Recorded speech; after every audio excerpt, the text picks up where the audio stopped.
m'appelle Aurélie Van de Voorde et je suis ORL à l'hôpital universitaire des enfants Reine Fabiola. Ma recherche est financée par le Belgian Kids Fund et j'ai reçu la bourse en l'honneur d'Isabelle de Borrave. Donc le but de ma recherche, c'est d'analyser le rôle du portage amygdalien d'une bactérie, le streptocoque pyogène, dans le développement de deux pathologies, l'hypertrophie amygdalienne obstructive et les angines récidivantes de l'enfant.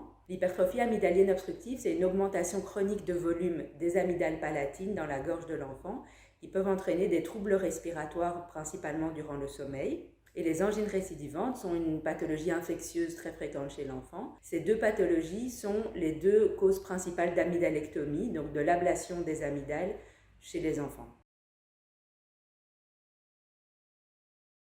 Concrètement, les prélèvements sont réalisés en salle d'opération à l'hôpital des enfants et consistent en un prélèvement de fragments d'amygdale après leur ablation, un prélèvement de salive et un frottis de gorge. Et tous ces prélèvements sont ensuite transférés au laboratoire de bactériologie moléculaire qui se situe à Erasme, où toutes les analyses sont effectuées. La cohorte cible est de 100 enfants, qui est presque atteinte actuellement, et à partir d'une cohorte de 100 enfants, on estime qu'on aura suffisamment de matériel pour faire des analyses statistiquement significatives.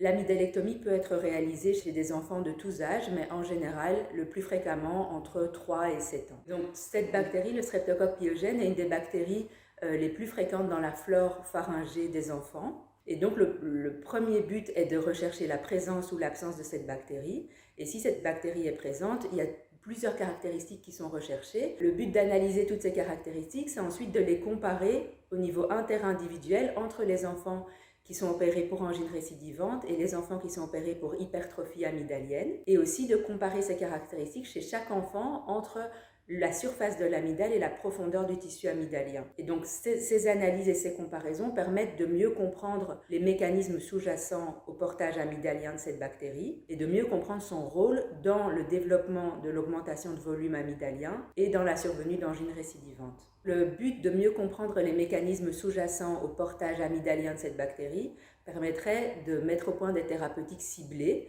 pour empêcher la survenue des angines récidivantes et empêcher également le développement de l'augmentation chronique de volume des amygdales, et ce qui pourrait permettre d'éviter de nombreuses amygdalectomies, qui est une des opérations les plus fréquemment réalisées en pédiatrie. Un autre axe de cette recherche est d'évaluer le portage salivaire de la même bactérie, le streptocoque pyogène, pour étudier la corrélation entre le portage salivaire et le portage amygdalien de la bactérie chez un même enfant. Le but à terme, si le portage salivaire est corrélé au portage amygdalien, serait de pouvoir éviter de réaliser des frottis de gorge chez les enfants et de les remplacer par des prélèvements de salive qui sont beaucoup moins invasifs et beaucoup plus adaptés à la médecine pédiatrique.